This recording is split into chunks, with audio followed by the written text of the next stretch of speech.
Hello दोस्तों, नमस्कार। स्वागत है आपका मेरे YouTube channel Krishna online cafe में। दोस्तों, आज एक न्यू अपडेट के बारे में मैं आप लोगों से शेयर करने वाला हूं। एक न्यू वैकेंसी आई हुई है, उसके बारे में फुल डिटेल में बात करेंगे कि उसमें कौन से डॉक्यूमेंट मांगे गए हैं और क्या क्वालिफ़िकेशन चाहिए, कितनी फ़ीस लगेगी, कितनी एज उसमें रहेगी। ये सारी जानकारी मैं आपको शेयर करने वाला हूँ। और वैकेंसी जो है वो है यूपी पुलिस में एसआई की वैकेंसी अभी निकली हुई है रिसेंटली में। तो उसके बारे में पूरी जानकारी मैं आपको दूंगा, तो मेरे साथ बने रहिए दोस्तों। आइए दोस्तों, बात कर लेते हैं सबसे पहले जो वैकेंसी निकली हुई है। वो वैकेंसी है दोस्तों यूपी सिविल पुलिस एसआई की। यहाँ पर अगर पोस्टों की बात करें दोस्तों, तो कुल जो पद हैं यहाँ 4,543 पद हैं। सिविल पुलिस एसआई की यहाँ पर वैकेंसी है 4,242। और प्लाटून कमांडर या आर्म्ड पुलिस एसआई की वैकेंसी 135 है। स्पेशल सिक्योरिटी फोर्स एसआई या प्लाटून कमांडर की 60 वैकेंसी हैं। वुमेन बटालियन एसआई की यहाँ 106 वैकेंसी हैं। वुमेन बटालियन एसआई में केवल वुमेन फीमेल ही फॉर्म डाल सकती हैं, हम मेल अप्लाई नहीं कर सकते हैं। तो कुल जो पद हैं एसआई के वो 4,543 हैं। इनको 4 भागों में डिवाइड कर दिया गया है: civil police SI, platoon commander, special security force और वुमेन्स बटालियन एसआई। इसके बाद दोस्तों आगे बढ़ते हैं। तो सबसे पहले हमें फॉर्म भरने के लिए OTR करना होगा, जिससे हम बोलते हैं वन टाइम रजिस्ट्रेशन। ये 31 जुलाई से वन टाइम रजिस्ट्रेशन यहाँ हो रहा है। तो सबसे पहले हमें वन टाइम रजिस्ट्रेशन अगर करेंगे, OTR करेंगे, तभी हम यहाँ अप्लाई कर पाएंगे एसआई की वैकेंसी के लिए। अगर OTR रजिस्ट्रेशन हमारा किन्हीं कारणों से नहीं हो पाता है तो हम यहाँ अप्लाई नहीं कर पाएंगे दोस्तों। तो OTR रजिस्ट्रेशन बहुत अनिवार्य है, पहले OTR रजिस्ट्रेशन करेंगे। अब यहाँ पर जान लेते हैं कि क्या यहाँ क्वालिफ़िकेशन रहेगी और एज कितनी मांगी गई है।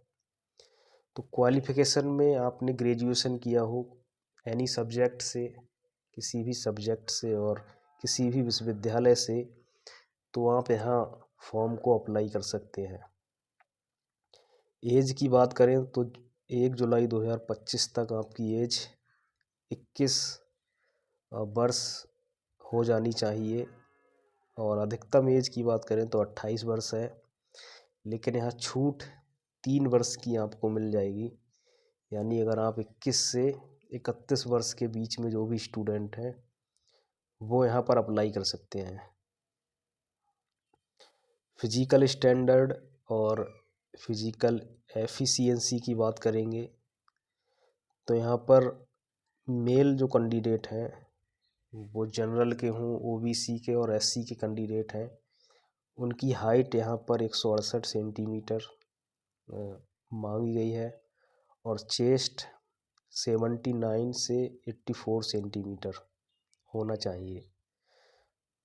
और जो मेल कैंडिडेट ST के मेल कैंडिडेट हैं उनकी हाइट 160 सेंटीमीटर होनी चाहिए और 77 से 82 सेंटीमीटर इनका चेस्ट होना चाहिए। फीमेल कैंडिडेट की हाइट 152 सेंटीमीटर होनी चाहिए। जनरल, OBC और SC कैटेगरी में अगर कोई फीमेल है तो उनकी हाइट 152 सेंटीमीटर मांगी गई है। ST कैटेगरी की फ़ीमेल के लिए 147 सेंटीमीटर की हाइट चल जाएगी। फिजिकल एफिशिएंसी जो हमारी रहेगी, फिजिकल एफिशिएंसी यानी रेस जो रहेगी, वो मेल के लिए 1.8 किलोमीटर 28 मिनट में रेस लगानी होगी।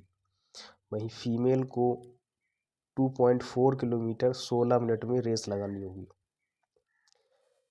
बात कर लेते हैं एग्ज़ाम पैटर्न क्या रहेगा। तो OMR सीट आधारित यहाँ पर क्वेश्चन रहेंगे। ये पेपर कंप्यूटर बेस्ड नहीं होगा, इसमें OMR सीट मिलेगी, उसके माध्यम से हमारा पेपर होगा। कुल प्रश्न रहेंगे 160 प्रश्न और 400 नंबर का ये पेपर होगा। यानी प्रत्येक सही उत्तर के लिए हमें 2.5 अंक यहाँ पर मिल जाएंगे। परीक्षा का जो समय रहेगा दोस्तों वो 2 घंटे यहाँ पर रहने वाला है। कट ऑफ में कम से कम आपके 35% नंबर होने चाहिए, तब आप कट ऑफ के अंदर आएंगे। और कुल मिलाकर 50% होने चाहिए सभी में, वरना आप कट ऑफ से ही बाहर हो जाएंगे अगर कम नंबर आपके आते हैं तब। सब्जेक्ट की यहाँ बात करेंगे तो जो सब्जेक्ट जो होंगे, जहाँ से क्वेश्चन हमारे बनेंगे, जहाँ से पेपर बनेगा, वो होगा जनरल हिंदी, फंडामेंटल ले और कॉन्स्टिट्यूशन जनरल नॉलेज के यहाँ पर क्वेश्चन आएंगे। न्यूमेरिकल यहाँ देखने को मिलेंगे और mental aptitude and reasoning ability के क्वेश्चन यहाँ पर देखने को मिलेंगे। फीस की बात करेंगे दोस्तों, जनरल EWS और OBC की फ़ीस यहाँ पर 500 रुपये है। SC और ST की फ़ीस 400 रुपये है। सिलेक्शन प्रक्रिया और एग्ज़ाम पैटर्न की बात करेंगे दोस्तों। सबसे पहले हमारा क्या होगा, रिटन एग्ज़ाम होगा। उसके बाद हमारा डॉक्यूमेंट वेरिफिकेशन होगा। फिर फिजिकल स्टैंडर्ड टेस्ट होगा कि हमारी हाइट कितनी है और चेस्ट कितना है, ये सब देखा जाएगा। उसके बाद फिजिकल एफिशिएंसी का टेस्ट होगा। यानी उसके बाद क्या होगा, रेस होगी हमारी। रेस होने के बाद फिर मेडिकल एग्ज़ाम होगा। उसके बाद हमारा सिलेक्शन हो जाएगा। सैलरी की बात करें दोस्तों यहाँ तो बेसिक सैलरी 35,400 रुपये है, लेकिन ये सैलरी इतनी नहीं होगी, इससे ज़्यादा है। लगभग 55 से 58,000 तक सैलरी हमारी यहाँ पर होने वाली है। अगले बात कर लेते हैं दोस्तों, फ़ोटो यहाँ पर किस प्रकार से मांगा गया है। फ़ोटो अगर हम अपलोड कर रहे हैं तो फ़ोटो के लिए हमें एक साफ फ़ोटो होना चाहिए जिसका बैकग्राउंड वाइट कलर का हो। पीछे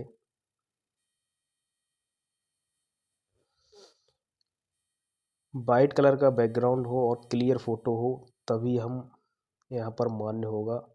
वरना अगर आपका चश्मा लगा है या क्लियर फ़ोटो नहीं है, चेहरा साफ नहीं है, पीछे का बैकग्राउंड कहीं और कलर का है, तो यहाँ पर आपका फ़ोटो मान्य नहीं किया जाएगा। ये देखिए, फ़ोटो सिग्नेचर धुंधले या उल्टे ना हो और केवल JPG फॉर्मेट में स्वीकार होगा। फाइल साइज लिमिट से ज़्यादा ना हो। फ़ोटो में केवल उम्मीदवार का चेहरा हो, बैकग्राउंड में कोई और वस्तु ना हो। पीछे बैकग्राउंड में कभी ऐसा होता है कि बहुत सारी चीज़ें रखी हुई हैं या कोई और चीज़ें हैं, तो वो फ़ोटो मान्य नहीं होगा, तो आपका फॉर्म रिजेक्ट भी हो सकता है। हाल ही का पासपोर्ट साइज कलर का फ़ोटो होना चाहिए सफ़ेद हल्के बैकग्राउंड पर, यानी पीछे वाइट बैकग्राउंड हो। साइज यहाँ पर 20 KB से 50 KB के बीच में JPG फॉर्मेट में हमारा फ़ोटो होना चाहिए। चेहरा स्पष्ट और बिना धूप या चश्मा टोपी के होना चाहिए। फ़ोटो में आंखें खुली और पूरा चेहरा दिखना चाहिए। फ़ोटो को स्कैन करके साफ मोबाइल कैमरे से क्लिक करके अपलोड करें। फ़ोटो जो दोस्तों हम यहाँ अपलोड करेंगे वो रिसेंटली का होना चाहिए, जल्दी का होना चाहिए। ऐसा ना हो कि 1 साल पुराना या 2 साल पुराना फ़ोटो हमें अपलोड करें, तो हमारा फॉर्म यहाँ रिजेक्ट हो सकता है अगर पुराने फ़ोटो हम अपलोड करते हैं तो। सिग्नेचर एक सादा के पेपर होना चाहिए, प्लेन, लाइनिंग वाला पेपर ना हो। और काले या नीले पेन से हम साइन कर सकते हैं। जो उसका साइज रहेगा साइन का 5 KB से 20 KB के बीच में साइज होना चाहिए। साइन साफ और बिना कटे हुए होना चाहिए। स्कैनर से मोबाइल से साफ साइन क्लिक करके अपलोड ही करेंगे दोस्तों। बात कर लेते हैं जाति प्रमाण पत्र। यहाँ बहुत ही इम्पोर्टेंट है OBC, SC और ST कैटेगरी के लिए। अगर हमारा जाति प्रमाण पत्र पुराना है तो यहाँ पर अपलोड अमान्य रहेगा। जाति प्रमाण पत्र यहाँ 1 अप्रैल 2025 के बाद का मांगा गया है दोस्तों। 1 अप्रैल 2025 से पहले का है तो वो यहाँ पर अपलोड नहीं कर सकते, वो मान्य नहीं होगा। 1 अप्रैल 2025 के बाद का जाति प्रमाण पत्र यहाँ मान्य होगा। ये एक इम्पोर्टेंट टॉपिक है यहाँ पर जाति प्रमाण पत्र का। तो सभी लोग जाति प्रमाण पत्र पर ध्यान दें। जिसका बना हुआ नहीं है वो बनवा लें, लेकिन पुराना अपलोड ना करें। हो सकता है इससे आपको आगे चलकर दिक्कत आए, फॉर्म यहाँ रिजेक्ट भी आपका हो सकता है। तो जाति प्रमाण पत्र बना लें जिसका नहीं बना है वो। तो ये UPSI में जो वैकेंसी निकली है ये उसकी पूरी जानकारी थी, फुल डिटेल थी। और इसमें अगर आपको कोई डाउट हो तो मुझे कमेंट में करके बता सकते हैं। और अगर कोई और टॉपिक पे आप पूरी जानकारी चाहते हैं तब भी मुझे बता सकते हैं। तो अगर जानकारी आपको अच्छी लगी हो तो चैनल को सब्सक्राइब कर दें और लाइक कर दें। यहाँ पर एक टॉपिक और रह गया दोस्तों, जो इसकी आवेदन की स्थिति, आवेदन जो शुरू हुए हैं वो 12 अगस्त 2025 से हुए थे। आवेदन की अंतिम तिथि जो है 11 सितंबर 2025 तक है। फीस हम जमा 13 सितंबर 2025 तक कर सकते हैं। यहाँ वैकेंसी को कैटेगरी वाइज भी बांटा गया है दोस्तों। जनरल के लिए यहाँ 1750 वैकेंसी है, EWS के लिए 422 और OBC के लिए 1222 है, SC के लिए 951 और ST के लिए 86 वैकेंसी हैं। तो ये UP पुलिस SI की पूरी जानकारी थी। तो थैंक यू दोस्तों, धन्यवाद।